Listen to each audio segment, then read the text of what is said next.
Welcome back. चलिए अब adjudication that is demand and recovery revise करते हैं। दो मेजर सेक्शंस है।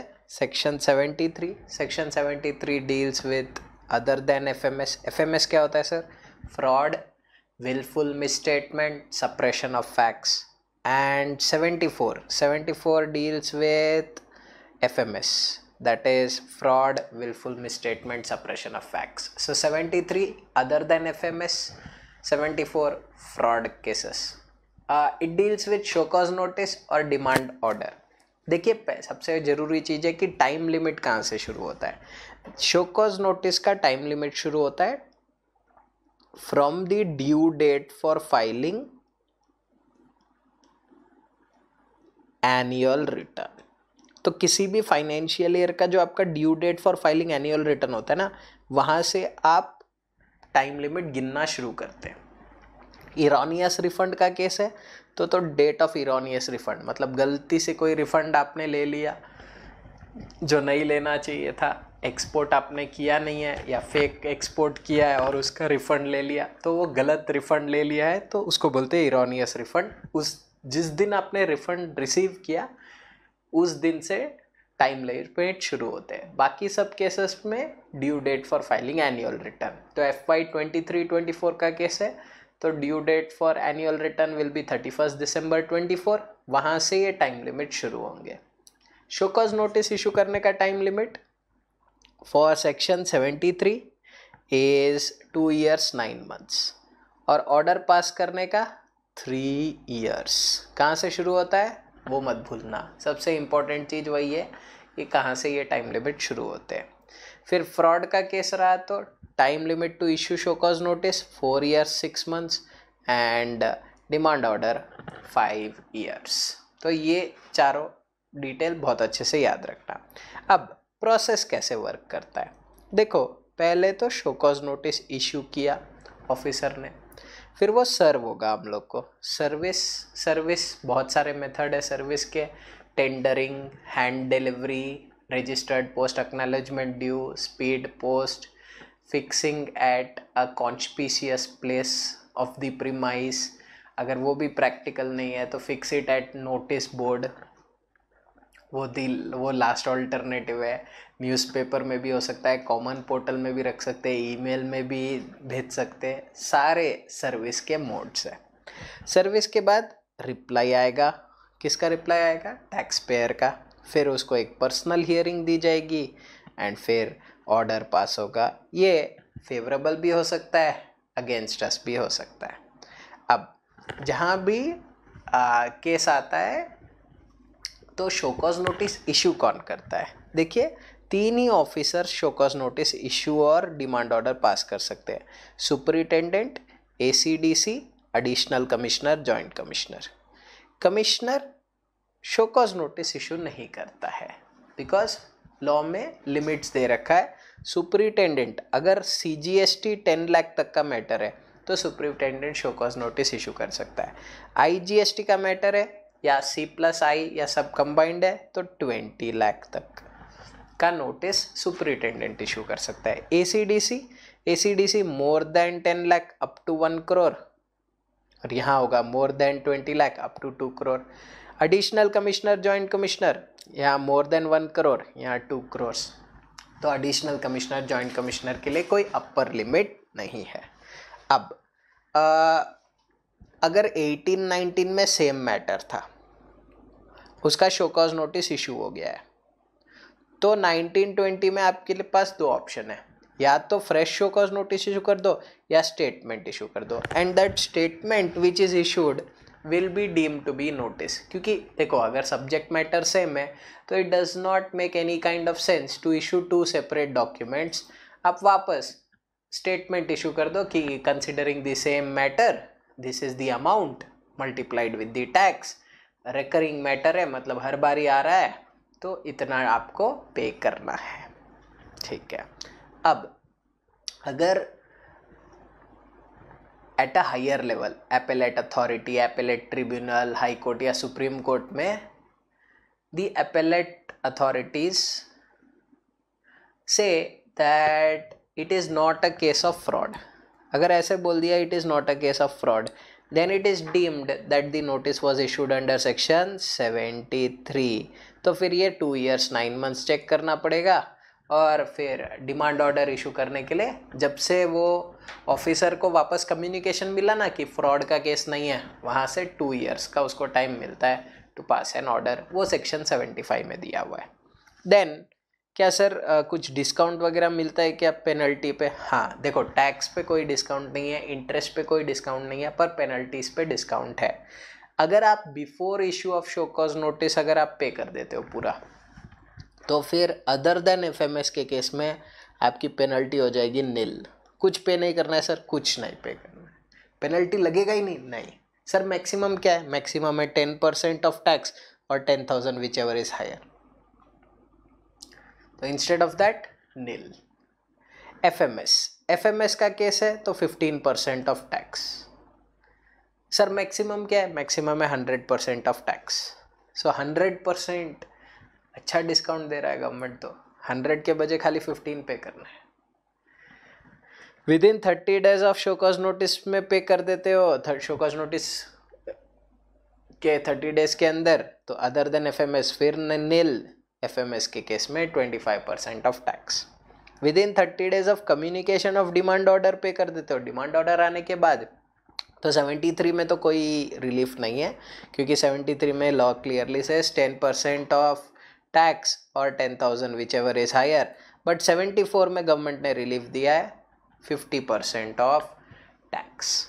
और मैक्सिमम पेनल्टी तो आपको अभी बताया था, maximum penalty will be 10% of tax और यहाँ 100%। ठीक है, ओके। अगर सेल्फ असेस टैक्स है, मतलब मैं खुद ही बोल रहा हूँ कि मुझे इतना पे करना है, अगर मैं वो 30 days फ्रॉम ड्यू डेट में पे नहीं करता हूँ, तो ये जो नील वाला रिलीफ है ना, ये नहीं मिलेगा। पर हाँ, जब शो कॉज नोटिस इशू हुआ है तभी ये प्रोविजन अप्लाई होगा। मतलब officer should have issued a show cause notice for recovery of tax, तभी अप्लाई होगा। तो ये अच्छे से याद रखना कि अगर सेल्फ असेस टैक्स है या amount collected representing as tax है और मैं 30 days फ्रॉम ड्यू डेट में पे नहीं करता हूँ, शो कॉज नोटिस इशू हुआ है, then in that case penalty ये भरना ही पड़ेगा मेरे को। ये नील वाला जो रिलीफ है ना, वो नहीं मिलेगा।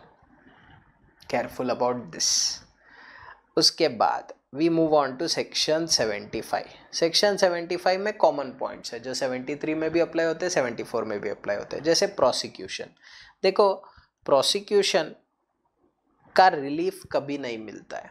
मतलब just because I have paid tax interest penalty, अगर बहुत बड़ा क्राइम है तो उसके लिए जेल भी होता है। तो just because I have paid tax interest penalty, इसका ये मतलब नहीं है कि जेल नहीं होगा। Jail provisions can still apply, क्योंकि प्रोसिक्यूशन का relief tax interest penalty pay करने से नहीं मिलता है। कनेक्टेड पर्सन, अगर मेन पर्सन को माफ़ कर दिया गया है तो ऑब्वियसली कनेक्टेड पर्सन का प्रोसीडिंग भी ख़त्म हो गया है। बट हाँ, कुछ पेनल्टी के प्रोविजंस है तो कनेक्टेड पर्सन को अलग से भी लग सकता है, बट अदरवाइज कनेक्टेड पर्सन का भी माफ़ हो जाता है। देन एडजमेंट कितनी बार ले सकता हूँ मैं? 3 times। इंटरेस्ट मैंडेटरी है, हाँ इंटरेस्ट मैंडेटरी है, कोई ऑप्शन ही नहीं है मेरे पास, इंटरेस्ट पे करना ही पड़ेगा। और एक चीज़ मैंडेटरी है, से सपोज सेल्फ असेस टैक्स है, GSTR 1 और 3B में डिफरेंस है, तो it is deem to be self assess tax, क्योंकि 1 में मैंने ज़्यादा रिपोर्ट किया है, 3B में कम पे किया है, तो इन दैट केस वो सेल्फ असेस टैक्स है, उसमें भी डायरेक्ट रिकवरी हो सकता है बिना शो कॉज नोटिस। तो इंटरेस्ट भी मैंडेटरी है, बिना शो कॉज नोटिस के रिकवरी हो सकता है। सेम वे अगर सेल्फ असेस टैक्स में पे नहीं करता हो तो भी बिना नोटिस के रिकवरी शुरू हो सकता है। टैक्स और पेनल्टी तभी लगेगा when it is mentioned in the show cause notice. अगर शो कॉज नोटिस में टैक्स और इंटरेस्ट का टैक्स और पेनल्टी का कोई मेंशन नहीं है तो वो टैक्स और पेनल्टी ऑर्डर में आ ही नहीं सकता है, क्योंकि पहले तो मुझे शो कॉज करना पड़ेगा डिपार्टमेंट को कि बताओ हम लोग क्यों आपसे ये रिकवर नहीं करें। वो पूछने से पहले ऑर्डर में डायरेक्ट नहीं लिख सकते हैं। सेक्शन 76 बहुत स्पेशल प्रोविजन है जहां बोलता है any amount collected representing as tax. मतलब डॉक्टर सर्विस तो एग्जेम्प्ट है, अब डॉक्टर सर्विस एग्जेम्प्ट है तो भी टैक्स डॉक्टर ने कलेक्ट कर लिया, अगर डॉक्टर ने तो भी टैक्स कलेक्ट कर लिया है तो it has to be paid forthwith मतलब इमीडिएटली पे करना पड़ेगा, कोई ड्यू डेट अप्लाई नहीं होगा। सर अगर पे नहीं किया तो शो कॉज नोटिस इशू हो सकता है, कितने टाइम में सर? कोई लिमिट नहीं है, हाँ कोई लिमिट नहीं है, 10 साल बाद भी। हाँ, this is a open ended provision. In fact पूरे जीएसटी लॉ में ये एक ही ओपन एंडेड प्रोविजन है जहाँ कोई टाइम लिमिट मेंशन नहीं है, कभी भी गवर्नमेंट ये पैसे रिकवर कर सकता है, because it is amount collected representing as tax. आपको नहीं करना चाहिए था, अगर एग्जेम्प्ट है तो मत लो, तो टैक्स है ही नहीं तो क्यों लिया? Amount collected representing as tax. अगर गवर्नमेंट के नाम पे आपने कोई टैक्स लिया है जो नहीं लेना चाहिए था तो फिर तो आपको पे करना ही पड़ेगा, आपके पास कोई ऑप्शन ही नहीं है। हाँ, पर शो कॉज नोटिस इशू करने के बाद डिमांड ऑर्डर इशू करने के लिए टाइम लिमिट है 1 ईयर। ओके, सेक्शन 77 बहुत छोटा सा प्रोविजन है जो बोलता है अगर रॉन्ग प्लेस ऑफ सप्लाई है, बेसिकली C+S पे कर दिया है instead of I, then I can pay IGST and then claim a refund of C+S। और इसका ब्रदर है सेक्शन 19 ऑफ IGST जहाँ बोलता है अगर I पे कर दिया instead of C+S then vice versa same provision will be applicable. ठीक है, 78-79 इज रिकवरी प्रोविजन। 78 पहले बोलता है कि 3 मंथ्स तक रिकवरी शुरू मत करना, हाँ until and unless they find that it is very much necessary to initiate recovery proceedings, तब तो कर सकते हैं, बट अदरवाइज 3 मंथ्स एक्सपायर होने से पहले नहीं कर सकते। क्यों 3 मंथ्स सर? क्योंकि 3 months is the time limit to file an appeal. तो as there is a time limit to file appeal, आप फर्स्ट 3 मंथ्स में रिकवरी इनिशिएट मत करना। और रिकवरी प्रोविजंस तो बहुत वाइड है, बहुत सारे प्रोविजंस है सर। हाँ, क्या ऑफिसर गार्निशी ऑर्डर इशू कर सकता है बैंक को कि ये पैसे इसको मत देना, मेरे को दे देना? यस। क्या officer sale of goods can happen which is in his control? Yes. अगर आपका कोई रिफंड आना है डिपार्टमेंट से, क्या ऑफिसर उसको एडजस्ट कर सकता है? हाँ। क्या ऑफिसर सर्टिफिकेट प्रोसीडिंग्स कर सकता है? जी हाँ, certificate proceedings is very very dangerous, officer can even carry out certificate proceedings. Then basically district collector को सर्टिफिकेट भेजता है कि जाके इससे इतना पैसा कलेक्ट कर लेना। खुद भी जाके गुड्स मूवेबल इमूवेबल प्रॉपर्टी बेच सकता है सर। हाँ।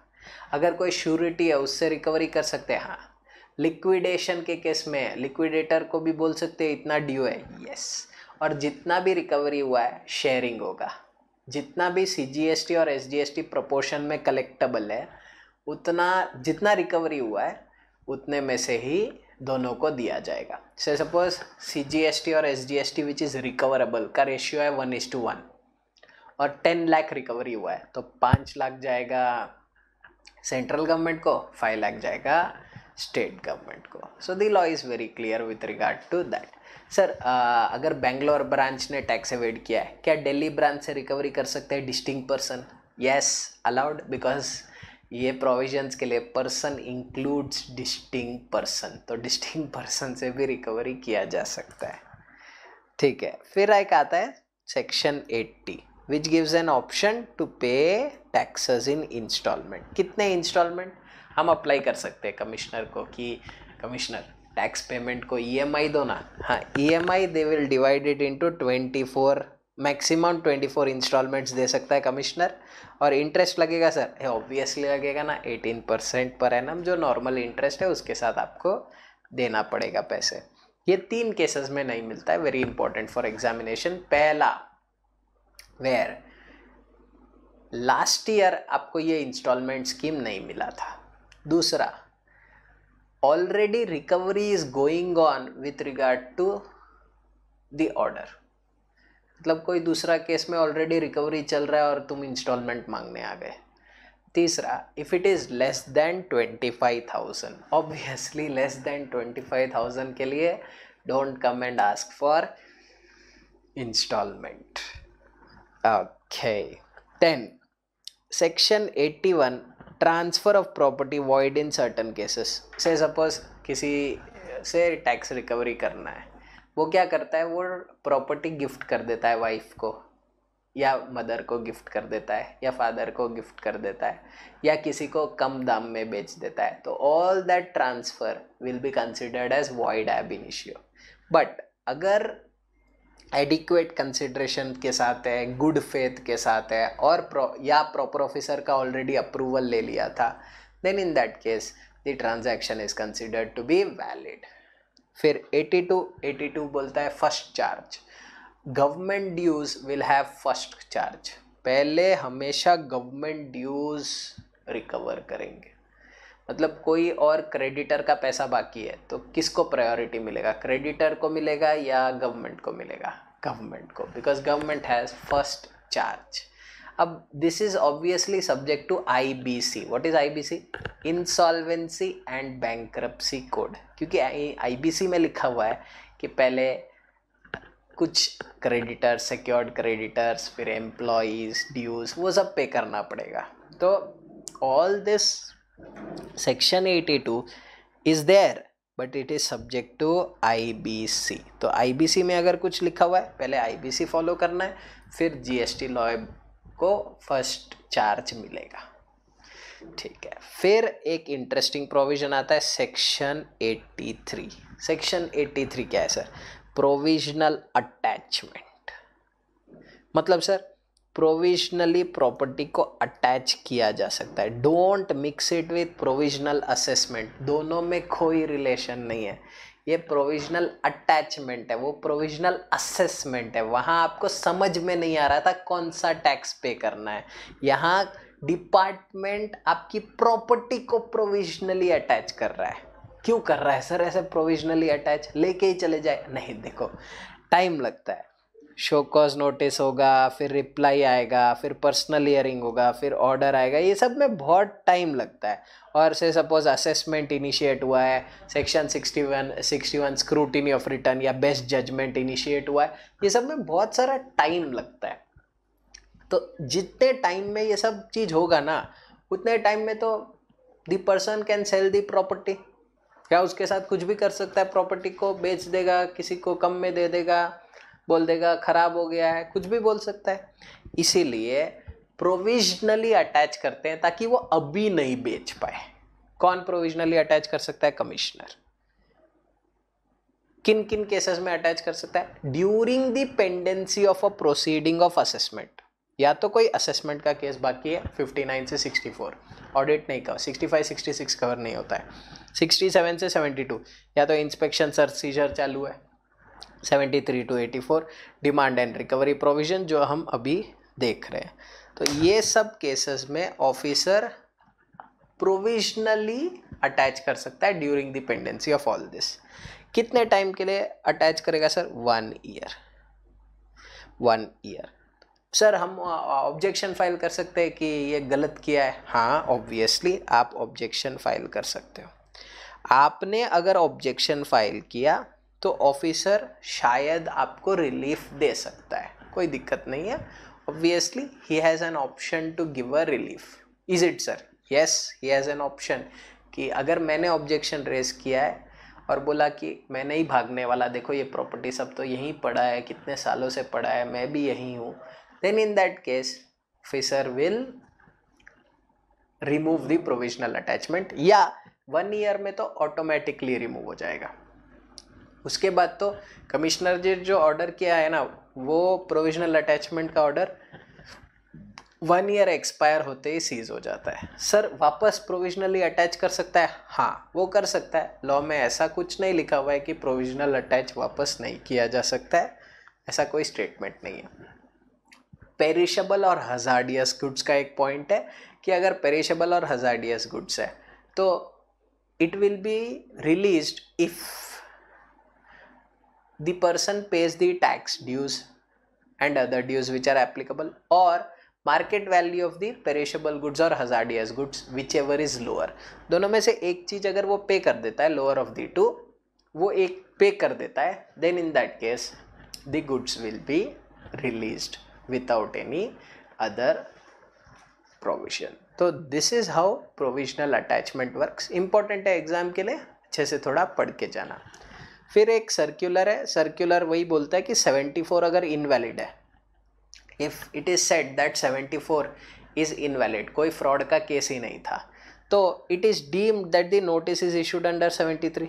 तो जो नोटिस 74 में इशू हुआ है, it is deemed that the notice was issued under 73. अब द सेकेंड क्वेश्चन इज, देखो नोटिस तो डीम्ड हो गया, पर ऑर्डर तो पास करना पड़ेगा ना 73 का. तो ऑर्डर कब पास करेगा? तो जैसे ही ये appellate authority, appellate tribunal, high court, supreme court, वापस appellate authority, appellate tribunal, high court, supreme court, जैसे ही प्रॉपर ऑफिसर को बोलते हैं कि पीओ वो जो नोटिस इशू किया है उसमें फ्रॉड नहीं है, जैसे ही उसका कम्युनिकेशन आता है तो officer has to pass an order within 2 years from the communication received from appellate authority, appellate tribunal, high court, supreme court. समझ में आया? yes. थोड़ा बहुत ध्यान रखना, very very important provision from examination point of view. ऐसे circular पे ना केस स्टडी क्वेश्चन 5 मार्क्स का आ सकता है. राइटिंग के लिए आपको सारा कंटेंट सर्क्यूलर का लिखना पड़ेगा, सर्क्यूलर नंबर लिखने की ज़रूरत नहीं है. ओके, तो चलिए एक बार फिर से रिवाइज करते हैं क्या क्या पढ़ा. पहले देखा 73 क्या है? Other than fraud, wilful misstatement, suppression of facts के लिए नोटिस इशू होता है. 74 fraud, wilful misstatement, suppression of facts के लिए. 73 time limit, show cause notice के लिए 2 years 9 months, ऑर्डर के लिए 3 years. 74 4 years 6 months 5 years. Process होता है, पूरा प्रोसेस में टाइम लगता है. And who all can issue? Superintendent के केस में ही can issue up to 20 lakh IC+I. in case of ACDC, assistant commissioner, deputy commissioner, more than 20 lakh up to 2 crore, and more than 2 crore का case है तो additional commissioner, joint commissioner. सर हर साल अगर मैटर सेम है तो show cause notice issue करना है? नहीं, statement is deemed to be a notice. And ये याद रखना, अगर 74 is held to be invalid, it is deemed that notice was issued under 73. फिर डिस्काउंट मिलता है सर? हाँ डिस्काउंट मिलता है ना. बिफोर शो कॉज नोटिस पे कर दोगे तो nil 15, within 30 days of show cause notice तो nil 25, within 30 days from communication of demand order 10% और 10,000 whichever is higher 50% and maximum तो 10% और 10,000 whichever is higher, and वहाँ है 100% of tax. Self assess tax है, 30 days में पे नहीं किया है तो अगर शो कॉज नोटिस इशू हुआ है तो पेनल्टी लगेगा ही, कोई ऑप्शन नहीं है. देन 75 प्रोसिक्यूशन का पढ़ा था कि प्रोसिक्यूशन का रिलीफ कभी नहीं मिलता है. कनेक्टेड पर्सन्स को भी रिलीफ मिलता है पर वो 129 वगैरह का पेनल्टी है उसमें नहीं मिलेगा. देन एडजर्नमेंट कितनी बार ले सकते हैं? 3 times. इंटरेस्ट मैंडेटरी है, सेल्फ असेस टैक्स मैंडेटरी है, डायरेक्ट रिकवरी हो सकता है even without issuing of show cause notice. Tax और पेनल्टी अगर शो कॉज नोटिस में नहीं लिखा हुआ है तो नहीं पे करना है. 76 dangerous amount collected representing as tax, तो उसमें शो कॉज नोटिस इशू होगा. No time limit at all to issue show cause notice. Demand order 1 year में पास करना है. 77 रॉन्ग POS, वो हमने पेमेंट चैप्टर में भी देखा था. 78 79 रिकवरी फर्स्ट 3 months में नहीं करना है. 80 इंस्टॉलमेंट मैक्सिमम 24 months. 3 केसेस में इंस्टॉलमेंट नहीं मिलता है. कौन से 3 केसेस? लास्ट ईयर अगर नहीं मिला था instalment scheme, already recovery is going on, third one less than 25,000. ये 3 याद रखना. 81 void, transfers to be void. 82 first charge subject to insolvency and bankruptcy code. And 83 तो आपने देखा ही कि 1 year तक प्रोविजनली अटैच कर सकता है प्रॉपर्टी, क्योंकि वो टाइम लगता है ना प्रोसेस में, तब तक प्रोविजनली प्रॉपर्टी उसको अटैच कर देगा. ठीक है. Okay, so this was about provisional attachment and demand and recovery, that is adjudication. See you all in the next video.